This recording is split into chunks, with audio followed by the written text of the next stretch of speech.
글을 아는 것이 행복입니다.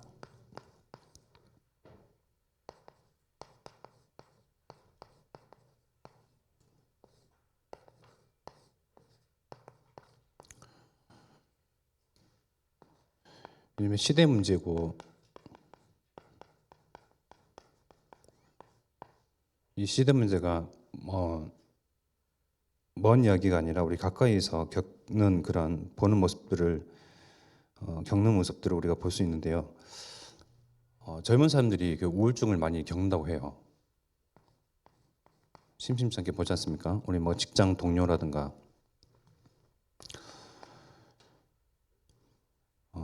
젊은 사람들이 이렇게 우울증을 많이 겪게 되는데 그런 드러나는 모습들입니다.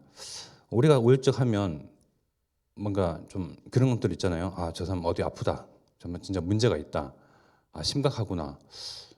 저 어찌 되는 거 아닌가. 염려스럽고 걱정스러울 정도로요. 그야말로 드러나는 그런 이제 우울증 증상이 이제 우리가 알고 있었던 거라면 지금 이제 젊은 이제 세대들이 이제 겪는 우울증 증상들은요, 이랍니다. 비교적 조용하대요. 비교적 조용하고요. 그리고 겉으로 보기에는 크게 무너지지 않은 상태로 가서 이게 진료를 받는답니다. 우리가 생각하는 우울증 환자 그러면 정말 뭔가 어둡고 막 그늘지고 엄청 심각하고 막 그러잖아요. 곧 내일이라 죽을 것 같고. 그런데 요즘 이제 젊은 세대 많은 세대들이 겪는 그런 문제 조용하고요. 그리고 무너지지 않는 상태로 뭐 상담도 받고 그렇답니다. 그리고 뭐 잠도 그럭저럭 잔대요. 뭐 먹는 것도 그냥 이렇게 먹는데요. 뭐 식음을 전폐하고 잠도 아예 못 자고 불면증에다가 그런 모습이 아니라는 거죠. 그리고 대인 관계도 애매하답니다. 대인 관계가 어떻게 애매하냐? 부모, 친구, 가족과의 관계가 크게 나쁜 건 아니래요. 그러니까 어느 정도 이렇게 선을 유지하는 거예요. 밥도, 잠도, 대인 관계도.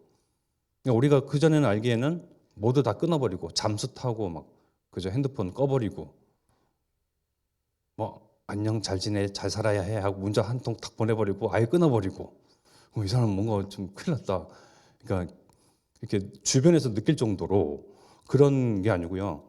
그냥 어느 정도 이렇게 대인 관계도 하고 있대요. 중요한 거죠. 혼자 버티는데 이제 익숙해진 상태.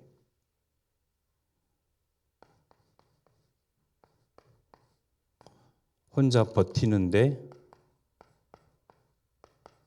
익숙한 상태.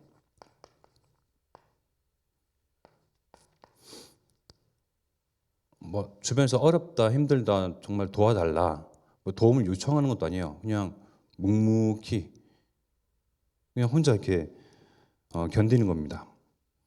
그러면 이게 우울증 환자인지 어떤지 모르잖아요. 주변에서 이걸 알아야 도움을 주던가 하는데요. 보면 또 앞으로 하고자 하는 일도 딱히 없대요.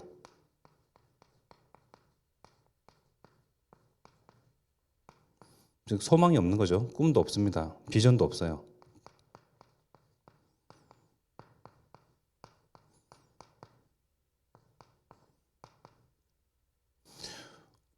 우리 하나님 따른 창세기 3장, 6장, 11장 사람들은 나 중심, 나의 성공을 위해서 막 열심히 달려가잖아요. 이제 다른 이면을 또 이제 봐야 되겠습니다. 어떤 일입니까? 하고자 하는 일이 없어요. 성공도 이제 나의 성공을 위해서 살지도 않아요. 어쩜 이렇습니까? 나의 성공을 위해서 그나마 인생을 버티고 묵묵히 살아가게 되고 견디고 뭔가 소망하는 바가 있고 꿈이 있으니 나를 위해서라도요.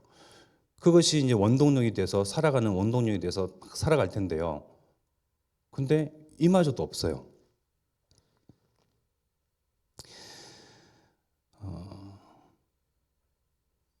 그리고요, 죽을 용기도 없답니다.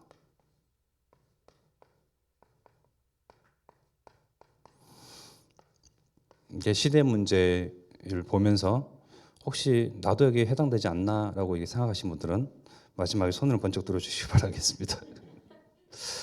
뭔가 좀 이렇게 슬슬 감이 오죠. 세 번째, 대인 관계에서 이제 거절하는 데에 유난히 민감하대요. 거절하는 데 민감하다. 이제 상처받기 싫어서 불편한 감정을 참고 견디고요. 그야말로 혼자 견딘답니다. 그러다가 이제 감정이 쌓이고 관계가 멀어지면 어느 순간 이 감정이 터지는 거죠.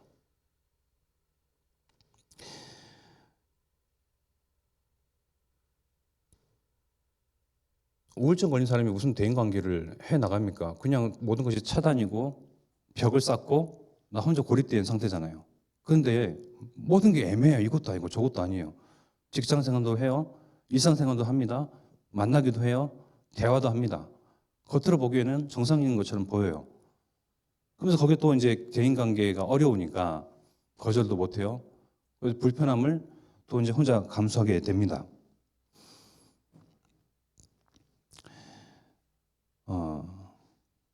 그리고 네 번째 보면 감정을 다루지 못하니 삶의 추진력도 함께 사라진다. 삶의 추진력도 사라진대요.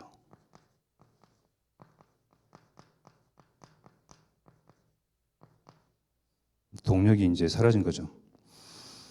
즐거움도 거의 느껴지지 않고 의욕은 점점 고갈되고 무기력이 왜 웃으십니까? 무기력이 만성화되어 가는 상태.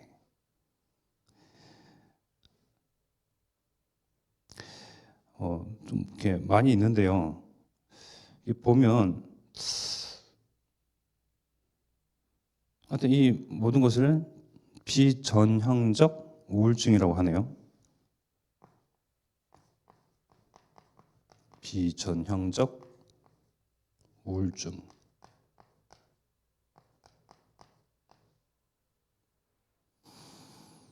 그러니까 이제 그동안 이제 진단하고 드러났던 어떤 모습들에서 전형이 있지 않습니까? 근데 이거는 그런 것을 알 수가 없대요.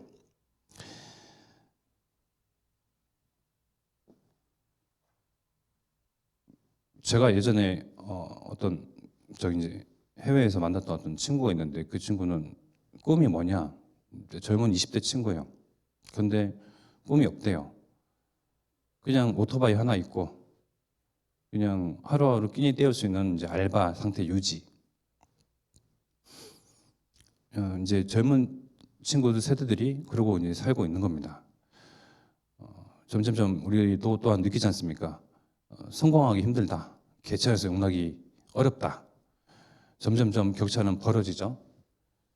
뭐 가진 자와 가진 집안에 태어나는 사람들 그들만의 그야말로 이야기고 성공이란 것은요. 그저 평범한 이제 우리와 같은 사람들은요. 별로 목적 없이 목적 의식 없이 뚜렷한 것 없이 소망과 꿈도 없이 그냥 살아가는 거예요. 근데 그게 이제 우울증이라고 진단이 되는 거예요. 근데 이것이 많은 젊은 세대들이 겪고 있대요. 그저 하루하루 이제 우리 흔하게 볼 수 있는 휴대폰, 그래서 이제 미디어로 소비하고요. 그러면 시간을 그냥 흘려보내는 거예요. 흘려보내는 거죠. 세월을 흘려보내고요. 또 나날을 흘려보냅니다. 우리의 젊은 나날의 그런 소중한 그런 인생들을요, 그냥 흘려보냅니다. 될 대로 되란 식이죠. 그렇다고 죽을 용기도 없고요. 그렇다고 일은 또 끊어내지 못해. 일도 해야 되고요. 그래서 이제 혼자 조용하게 이제 스스로 그걸 견디고 이제 집에 들어가서는 혼자 그것을 감내하고 감당하고 고통받고 있는 거죠. 저도 이제 젊은 세대에 속하지 않았습니까? 그러면서 이제 같이 이걸 좀 느끼고 바라보면서 그래 차라리 창세기 3장, 6장, 11장이라는 그 동기라가 있는 게 낫다. 그마저도 없는 세대에 대해서는 어떻게 우리가 치유를 해야 될 것이며 어떤 답을 줘야 될 것이며 도대체 어떻게 접근을 해야 되겠습니까? 어렵죠. 그냥 이제 우리 윗세대, 윗세대들은 전쟁과 여러 가지 기근과 어려움 속에서 이제 잘 살아보겠노라, 또 잘 키워보겠노라 하는 부모로서 성공을 꿈꾸고 소망을 두고 이제 살아갔다면 지금 이제 풍족하고 풍요로운 세대와 시대입니다. 부족할 것이 없어요. 그냥 살아가져요. 예전과 달리요. 그냥 살아가지니 크게 노력할 것도 없죠. 노력해봤자 라는 그런 결론을 스스로 갖고 있고요. 이런 시대적인 그런 우울증 문제 속에서 우리의 근본에 대해서 알아야 되겠죠. 나의 근본. 왜냐면요, 내가 누구인가? 왜 살아야 하나? 목적이 뭘까? 아무런 꿈도 없고요, 이상도 없습니다. 또 창세기 3장, 6장, 11장과 또 다른 문제예요. 세상에 교육을 많이 받았고 또 많은 문화와 미디어나 말들과 이야기들은 많으나 정작 나를 규명하는 나의 근본을 들여다봐주고 인정해주고 바라봐주는 그 어떤 사상도 철학도 교육도 종교도 없습니다. 그러니 스스로 외롭다고 점점점 느끼는 거죠. 풍요 속에 빈곤이라 하지 않습니까? 이런 미디어나 또는 이런 매체와 스마트폰 통해서 많은 사람들과 교류하는 것 같고 이야기하는 것 같고 공감하는 것 같으나 결국 혼자 동떨어져서 이 모든 것들을 감내하고 또 고립되어 가거든요. 그러면서 극심한 그런 우울증을 겪게 되는 거죠. 사람과의 관계도 적당히, 또 벽을 또 치기도 하고요. 상처 안 받으려고 또 몸부림치고요. 이렇게 어렵고 어려운 그런 시대 문제와 그런 아파서 힘들어하는, 병들고 있는 이 세대의 모습들을 지켜보면서 성경 말씀은 우리의 근본에서 말을 합니다. 나의 삶의 목적이죠. 그렇다면 왜 살아야 됩니까? 이사야서 43장 말씀에 나옵니다. 이사야서 43장 21절의 말씀에 보니까 창조주시요 또 주인 되시는 하나님께서 사람을 만드신 목적이 분명히 있는데요. 이 백성은 내가 나를 위하여 지었나니 나를 찬송하게 하려 함이니라. 하나님을 찬송하게 하려고 하나님께서 우리를 창조하셨습니다. 하나님의 영광을 위해서 먹든지 마시든지 무엇을 하든지 하나님의 영광을 위해서 하나님께서 창조를 하셨습니다. 그러나 사람이 이 목적을 또 잃어버리고 망각하고 또 이 목적과 반대대로 하나님을 더 이상 찬양하지 않냐고, 찬송하지 않냐고, 경배하지 않냐고, 자신이 찬송받고 경배받고 영광받기 위해서 하나님을 떠나버리는 이 창세기 3장 문제 이후로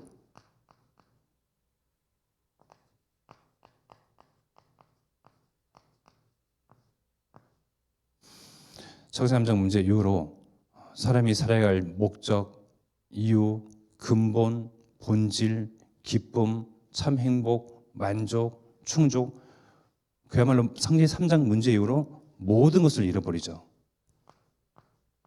모든 것 상실. 창세기 3장은 아담과 하와, 우리 인간의 시조라고 하는 이분들이 죄를 지어서 하나님께 벌을 받고 떠났는데 왜 우리가 고통을 받아야 합니까? 왜 전 인류가 상실한 상태에서 살아야 합니까? 그 말씀이 또한 성경에 나옵니다.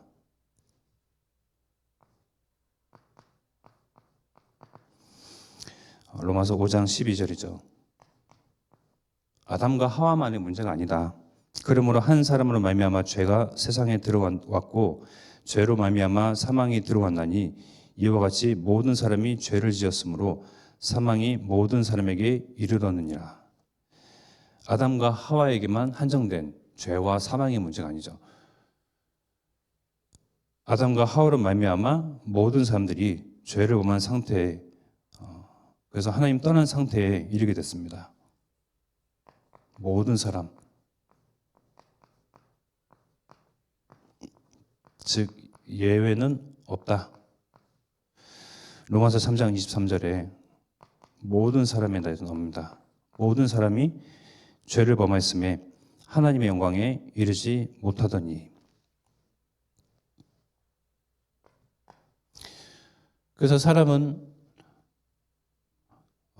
이 죄 문제와 또 자신의 근본과 삶의 이유와 목적을 잊은 채로 내가 행복하고자 또 만족해 보고자 또 삶의 이유를 발견해 가보자 열심히 몸부림치면서 나의 성공, 나의 것을 위해서 살아가나 어떤 것으로도 만족하지 못하고 참 안식하지 못하고 평안하지 못하고요. 그저 열심히 살아갑니다. 열심히 살아가던 세대, 이제는 그 이후에 풍족한 그런 세대가 겪고 있는 이러한 문제, 전 인류가 겪고 있는 고통당하는 이 시대 문제, 이러한 시대 문제의 심각성 속에서 하나님은 한 사람을 보내셨으니 그분이 바로 예수죠. 그 한 사람.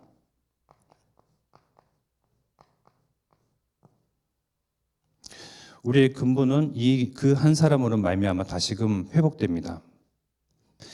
하나님께서는 약속하셨습니다. 창세기 3장 15절 여자의 웃음 통해서 하나님 떠난 이 죄 문제를 해결하겠노라. 분명히 모든 것을 상실하여서 살아갈 겪는 그 고통과 아픔과 또 삶의 목적과 이유 없이 막무가내로 살아가는 인생들을 하나님께서 다시 품겠노라. 다시금 의로우신 하나님께 품을 수 있도록 의로운 상태로 다시금 재창조하겠노라 하시는 그 약속의 인물이 바로 예수이며 그리스도죠.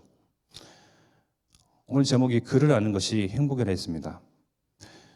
어쩌면 우리가 또한 이러한 시대 문제에 조용히 겪고 있는지 모릅니다. 티 안 나게요. 흠칫하시는 분들도 있겠죠. 나열하자면 많죠. 정말 비전형적 우울증에 대한 증상의 상태에 대해서 많이 나와 있더라고요. 그걸 보면서도 저도 이거 난데 싶더라고요. 그런 가운데에 도대체 어떻게 그러면 힘을 얻고 활력을 얻고 기쁨을 가지고 행복을 회복하며 목적 있는 삶을 살아야 되겠습니까? 우리가 신앙생활을 하다 보면요, 이 예수에 대해서 잘 안다고 하지만 잘 모르고 신앙생활을 할 수가 있어요. 다른 것들이 언급이 되다 보니까요, 정작 예수에 대해서 소홀할 수가 있거든요. 그래서 아까 히브리서 3장 1절의 말씀이죠. 그러므로 함께 하늘의 부르심을 받은 거룩한 형제들아, 우리가 믿는 도리의 사도이시며 대제사장이신 예수를 깊이 생각하라.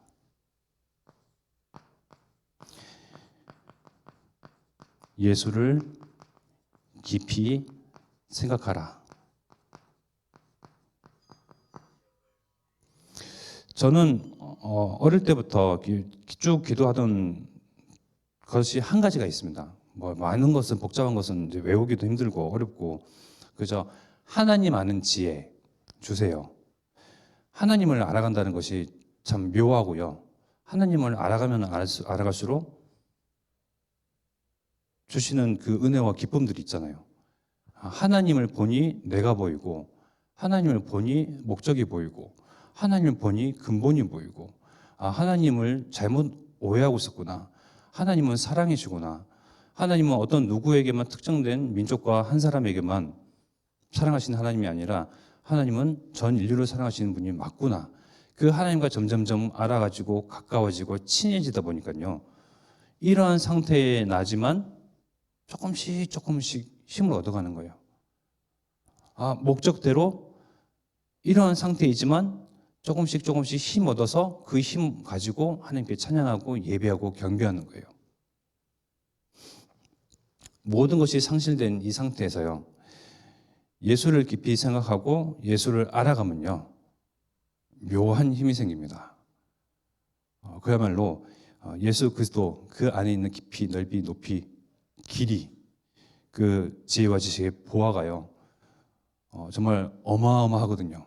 알고자 하면 할수록, 캐고자 하면 캘수록, 발견하고자 하면 할수록, 또 이 예수를 알고자 애통해하고 가난한 심정 가지고요, 부르짖고 찾으면요, 예수가 곧 하나님이시고 하나님이 자기를 찾는 자들에게 자기를 알려주시는 그분이시거든요. 나는 이런 하나님이야. 나는 이러한 예수야. 나는 이러한 너의 친구야.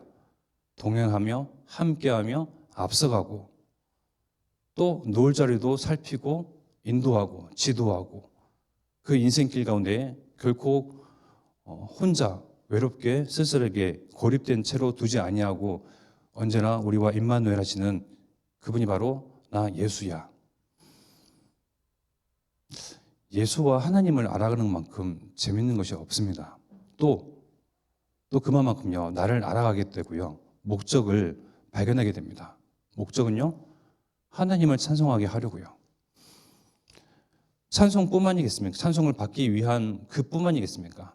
하나님이 우리를 보시고 기쁨이라 여기십니다. 하나님이 우리를 보시고 보배라 여기시네요. 성경에 기록되어 있는 그냥 말씀이요, 표현이고 단어가 아니고요, 이게 내게 적용된 말씀, 정말 나를 향하신 말씀이구나. 내가 그동안 오해하고 있었구나. 이 시간 정말 예수를 깊이 생각하고 알아가며 하나님을 알아가는 지혜가 풍성해지고요, 충만해져서요, 나를 발견하고 목적을 발견하는 은혜 받기를 축원드리겠습니다. 우리 이번 주 강단 본문의 보면요, 이사야서 49장이죠. 이사야서 49장에 대해서는요, 목사님이 말씀하셨다시피 오실 그분 구원자 예수에 대해서 이렇게 쭉 표현하고 있죠. 또 이사야 선지자가 기가 막히게 53장에 보면요, 예수에 대해서 이렇게 말씀을 전합니다. 이사야서 53장 쭉 보면요, 1절부터 2절에 보면 그는 주 앞에서 자라나기를 연한 순 같고 마른 땅에서 나온 뿌리 같아서 고운 모양이 없고 풍채도 없은즉 우리가 보기에 흠모할 만한 아름다운 것이 없도다. 예수의 외모입니다. 사람이 보기에 흠모할 만한 것이 없더라. 매력이 없더라.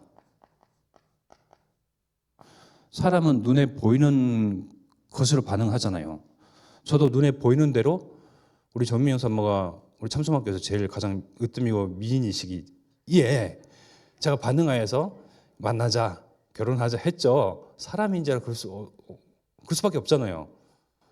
또 우리 장로님, 권사님에게, 또 장년도 권사님에게 아직 우리 짝을 맞지 이렇게 만나지 못한 청년들은 이뻐지시길 바라겠습니다. 자, 오늘부터 또 저희 거숙 시작했거든요. 거숙 그 있죠. 식당 관리하는 거 있잖아요. 이뻐지려고 함께 이뻐집시다. 사람이 볼 때에 흠모할 만한 그 어떤 구석도 없는 거예요. 예수를 볼 때 매력이 없는 겁니다. 우리가 어떤 사람 보고 이 매력을 느끼죠? 저희 아이도 눈 큰 사람, 땡그란 사람을 좋아하더라고요. 그래서 현성이 삼촌이라든가, 저희 동생이라든가 특정 있어요. 그 좋아하는 부분들이요. 키 큰 사람, 그죠? 몸매가 늘씬하거나 그런 사람들요. 근데 그러면 그러한 매력을 보고 사람들이 쫓겠죠. 그리스도라서 쫓는 것이 아니고요, 매력을 보고 쫓는 것 아니겠습니까? 키가 크고 뭔가 있어 보이고 광채가 빛이 나고요, 뭔가 능력이 충만한 그분처럼 보이고, 연예인들 보면 후광이 비친다고 하잖아요. 그런 모습은 아무것도 없다. 하나님의 이유가 있는 것이죠. 또 3절의 말씀 보면 그는 멸시를 받아 사람들에게 버림받았으며 간고를 많이 겪었으며 질고를 아는 자라. 마치 사람들이 그에게서 얼굴을 가리는 것 같이 멸시를 당하였고 우리도 그를 귀히 여기지 아니하였도다. 멸시와 버림을 받았습니다. 또 우리도 그를 귀히 여기지 않았더라. 귀하게 생각하지 않았습니다.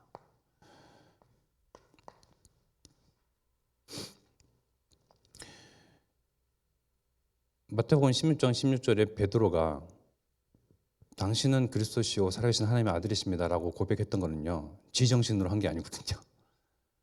그죠? 성령께서 그에게 역사하시고 임하시사 그 입술을 주장하신 거죠. 자기 정신으로 하지 않았다라는 증거, 나중에 그리스도로서 그 일을 하기 위하여 마침내 그날 베드로는 어땠습니까? 주님이시여, 선생님이시여, 당신을 모시겠습니다. 우리 딴 데로 피합시다. 당신을 섬기겠습니다. 하면서요, 그리스도의 일을 하지 못하도록 그렇게 예수님을 꾀죠. 그러니 예수님 뭐라 하십니까? 베드로에게 사단아 뒤로 물러가라. 만약에 진짜 그 고백대로 예수가 그리스도라고 고백한 것이 자기의 정신을 했더라면 그리스도의 일이 무엇인가를 안다는 거거든요. 근데 몰랐잖아요. 이제 죽게 생겼습니다. 도망갔을 뿐만 아니라요, 배신했죠. 거짓말도 했습니다. 부인도 했습니다. 사람들이 예수를, 그 능력을 보고 그 기적을 보고 그 이적과 표적들을 보면서요, 야, 뭔가 있다, 대단하다, 정말 모세 이후로 어마어마한 정말 선지자, 야, 정말 하나님께서 보내셔서 우리를 구원하시려고. 그 구원의 뜻이 어떤 구원인지 모르겠지만 그들이 생각하는 구원이 있었겠죠. 그들이 바라는 상이라는 게 있었을 것입니다. 그러나 막상 죽게 생겼어요. 야, 그 이전에 행했던 모든 것들은 다 거짓말이었구나, 일개 한 인간일 뿐이었구나 하고 귀하게 여기지 않냐고 다 흩어지고 도망가 버리죠. 왜 하나님께서 예수님을 이렇게 이러한 멸시와 수모 또 고통을 당하게끔 하셨습니까? 4절에 그는 실로 우리의 질고를 지고 우리의 슬픔을 당하였거늘 우리는 생각하기를 그는 징벌을 받아 하나님께 맞으며 고난을 당한다 하였노라. 이만큼 예수가 그리스도의 일을 하는 데 있어서 그리스도로서 보지 못하고 그냥 사람의 일을 본 거죠. 그냥 하나님께 저 교만하여서 드디어 이제 진짜 맞는구나. 제사장들이 얘기한 대로, 랍비들이 얘기한 대로, 여러 율법 학자들이 얘기한 대로 저 교만한 자였구나. 우리가 스승으로 따르고 또 주인이라고 모셨던 그 사람이 저렇게 하나님께 매를 맞는 거구나. 그렇게 오해를 했던 거죠. 드디어 나옵니다. 53장 5절에 그가 찔림은 우리의 허물 때문이요. 예수님이 왜 찔리셔야 됩니까? 우리의 허물 때문에. 그분의 허물 때문이 아니고요. 그분은 죄가 없으신 분이십니다. 우리의 허물 때문에. 그가 상함은 우리의 죄악 때문이라. 예수님의 상함은 우리의 죄악 때문에.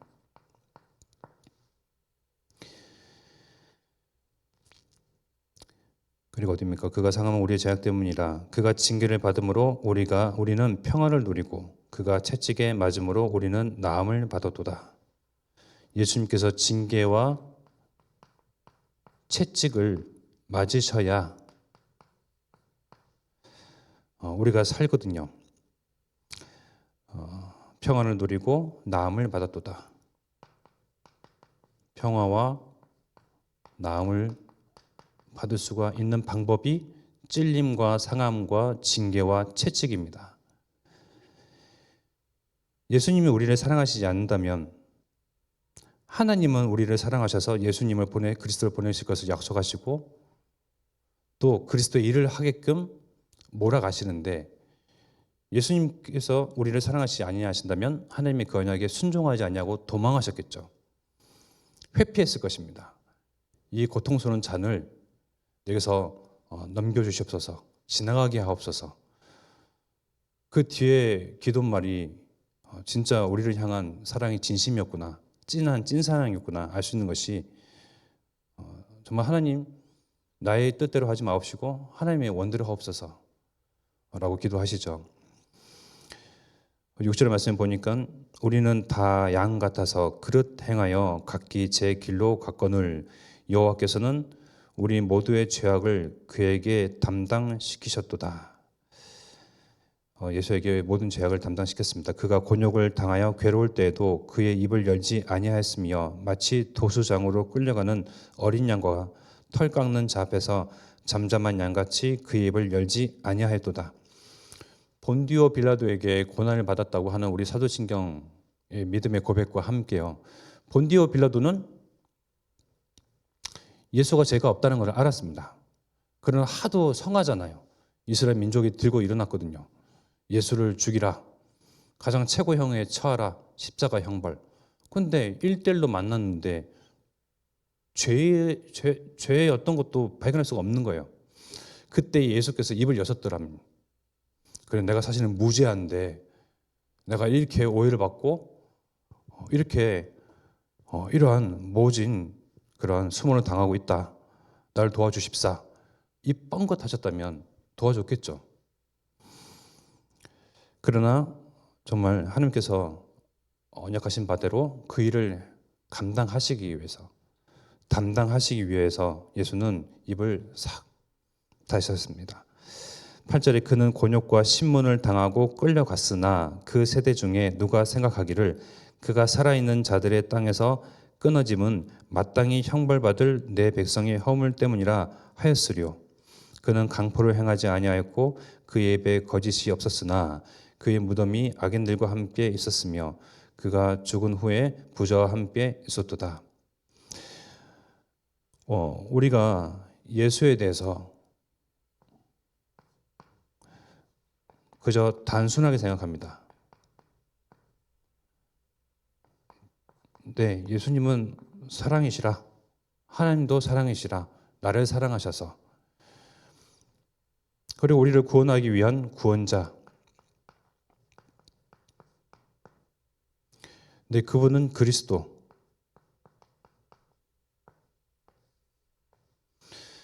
그러나 성경에서는요, 전체를 할애해서 예수가 어떤 분이신지, 그 그리스도가 어떤 일을 하실지, 왜 그러셔야 하는지, 왜 그를 감내하셨는지, 우리를 향한 하나님의 특별한 사랑을 예수가 그리스도고 죽으심으로 말미암아 우리에 대한 사랑을 땅땅땅 확장하셨는데 말씀과 성경과 언약은요, 이 예수에 대해서 또 깊게 말씀을 전합니다. 단순하게 예수님은 사랑이고 구원자고 그리스도고 라고 그냥 아는 데에서만 지식으로만 그치면 안 되는 것이죠. 지식. 끊임없이 강단과 또 선포되는 언약과 구원의 말씀, 복음의 말씀은요, 단순히 지식을 전달하는 것이 아니죠. 그 깊이, 높이, 길이, 넓이, 그 누구도 헤아릴 수 없고 측량할 수 없는 그리스도에 대해서요, 비밀에 대해서 계속 끊임없이 선포하는데요. 알고자 하면, 아까 선때 말씀드린 대로 찾고자 하면요, 구하고자 하면, 발견하고자 하고 캐고자 하면요, 하나님은 기뻐서 예수를 알려주십니다. 하나님을 알려주시는 가장 좋은 방법은 뭡니까? 예수 그리스도를 통해서 하나님을 알리시는 거거든요. 예수 그리스도를 통해서요, 하나님이 어떤 분이신지, 어떤 마음이신지, 어떤 진심이신지 계속 하나님은 알리시기를 원하십니다. 우리 인간도 그렇습니다. 저에 대해서 예를 들어서 정혜자매가 목사님 뭐를 좋아하세요? 매운 걸 좋아하신다면서요? 매운 떡볶이를 좋아하시나요? 캐 묻는단 말이에요. 그러면 떡볶이 사주려나? 마음이 기뻐요. 그러면 나를 생각해 주시는구나. 우리 권사님이 목사님 생일이 언제세요? 관심을 가져주신단 말이에요. 마찬가지로 하나님도 마찬가지입니다. 하나님 알고 싶어요. 하나님 어떻게 알 수 있어요? 예수 그리스도를 통해서 하나님의 모든 것을 알려주십니다. 그러나 이것이 지식으로 끝나면요, 그냥 단순하죠.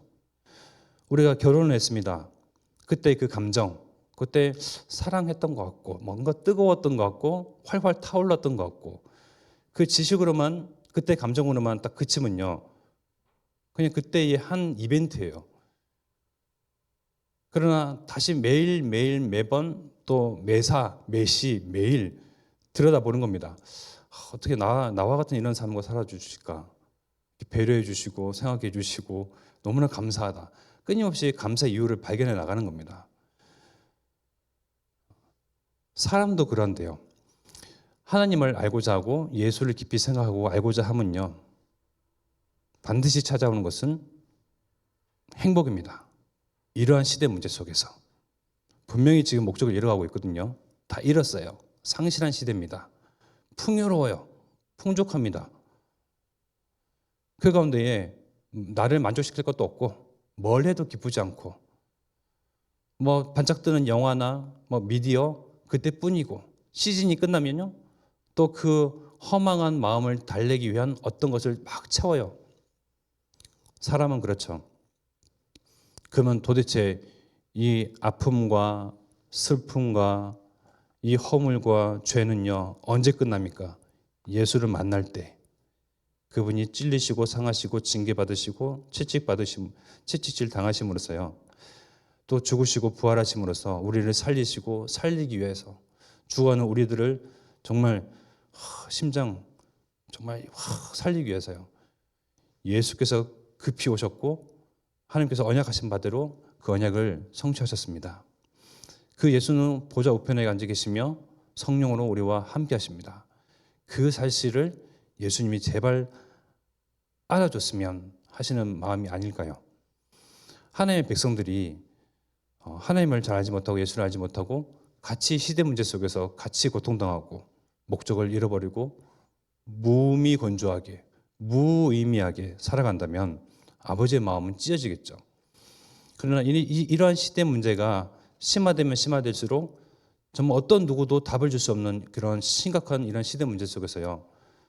정말 하나님과 예수님과 오직 복음으로 행복한 자들은요. 오히려 답을 주기가 더 쉬워요. 죄송하고 미안하지만 이러한 문제들이 깊어지면 깊어질수록 우리가 전도하기 더 쉬운 시대가 열린다는 겁니다. 그 이전에 나와의 하나님과의 1:1 관계 속에서 참 회복을 찾으셔야 됩니다. 어떻게? 깊이 예수를 깊이 하는 그 방법으로요. 복음을 깊이 들어가는 그 방법으로요. 그러니까 단순하게 말씀드리면 나만 행복하면 돼요. 나만 힘을 얻고요. 나만 충족되어지고요. 뭔가 만족하고요. 예수로 눌룰랄 하고요. 찬양하고요. 그러면요. 살리는 자가 된다니까요.